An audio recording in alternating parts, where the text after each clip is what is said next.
حل کر کے امت کو عطا فرما دیے ہیں۔ آج ہمارے اطراف میں ایسے لوگ بھی آپ کو ملیں گے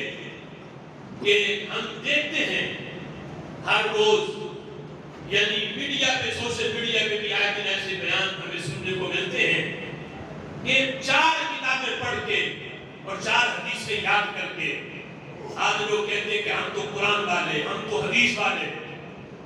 ہم فقہ حنفی کو نہیں مانتے، یہ قرآن و سنت سے ٹکراتی ہے، ہم تو حدیث والے ہیں، ہم ہر مسئلہ حدیث سے حل کرتے ہیں۔ ان جاہلوں کو یہ نہیں پتا فقہ حنفی پہ اعتراض کرنے سے پہلے اپنے بڑوں کو پڑھو تو تمہیں پتا چلے فقہ حنفی ایسی سوغات ہے کہ جس سوغات سے تمہارے بڑے بھی فیض حاصل کیے بغیر نہیں رہ سکے، اور یہ امت کی مجبوری ہے قیامت تک بڑے سے بڑا محدث اس امت میں آ جائے، لیکن جب فقہ کے مسائل حل کرنے ہو تو وہ فقہ حنفی کے دسترخوان سے لنگر کھائے بغیر حل نہیں کر سکتا، اسے فقہ حنفی کے دسترخوان سے لنگر کھانا پڑے گا، پھر مسائل حل ہوں گے۔ ان غیر مقلدین کے بڑے بڑے فتاوی جات دعوے بھی دیکھو اور ان کے فتاوی جات بھی دیکھو، جن میں ان کا فتاوی ثنایا ہے، ستاریہ ہے، فتاوی نظیریہ ہے، بڑے بڑے ان کے فتاوی جات، اب ان کو پڑھو، ان میں 85% مسائل ایسے ہیں جن کا حل نہ قرآن سے دلیل دی نہ حدیث سے دلیل دی، دلیل ملی ہے تو امام اعظم کے لنگر سے ملی ہے، فقہ حنفی سے ملی۔ دعویٰ یہ ہے کہ ہم قرآن والے، ہم قرآن سے باہر نہیں جاتے، ہم حدیث سے باہر نہیں جاتے، ہم حدیث سے مسئلے حل کرتے ہیں، لیکن ان کے فتاوی جات بڑے بڑے ہیں کہ سینکڑوں مسائل انہوں نے، ویسے فقہ حنفی کے مخالف کے یہ ٹکراتی ہے،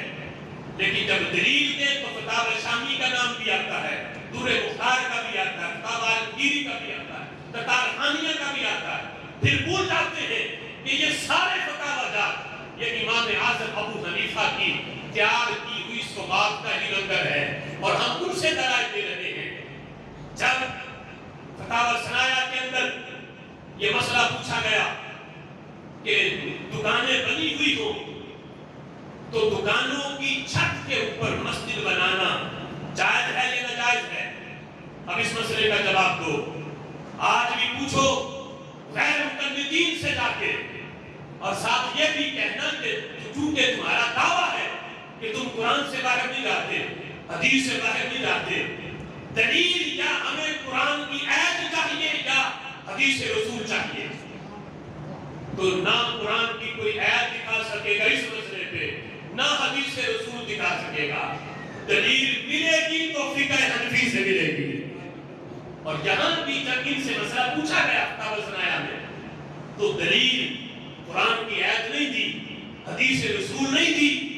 دعویٰ یہ ہے کہ ہم قرآن والے ہیں، حدیث والے ہیں، لیکن دلیل دیتے ہوئے یہ کہا کہ فتاوی شامی میں لکھا ہے، فتاوی تتارخانیہ میں لکھا ہے، فتاوی فلاں میں لکھا ہے، تو سارے فقہ حنفی کے فتاوی جات ان میں لکھا ہے کہ دکانیں بنی ہو تو ان کی مسجد کو، ان کی چھت کو مسجد قرار دینا یہ جائز ہے، یعنی نیچے دکانیں ہی رہے گی لیکن چھت جو ہے وہ مسجد بن جائے گی، یہ ہو سکتا ہے۔ جیسے آج بھی کئی مارکیٹوں میں ایسا ہے کہ نیچے پہلے دکانیں بنی ہوتی ہیں اور پھر اوپر والی چھت کو مسجد قرار دیا جاتا ہے، فقہ حنفی میں یہ جائز ہے، تو انہوں نے بھی جب دلیل دی ہے تو فقہ حنفی کا پکایا ہوا لنگر کھا کے ہی دی ہے، یعنی فقہ حنفی ایسی سوغات ہے قیامت تک اس سوغات سے لنگر کھائے بغیر کوئی نہیں رہ سکتا، جس سے بھی فقہ کے اندر ضرورت پیش آئے گی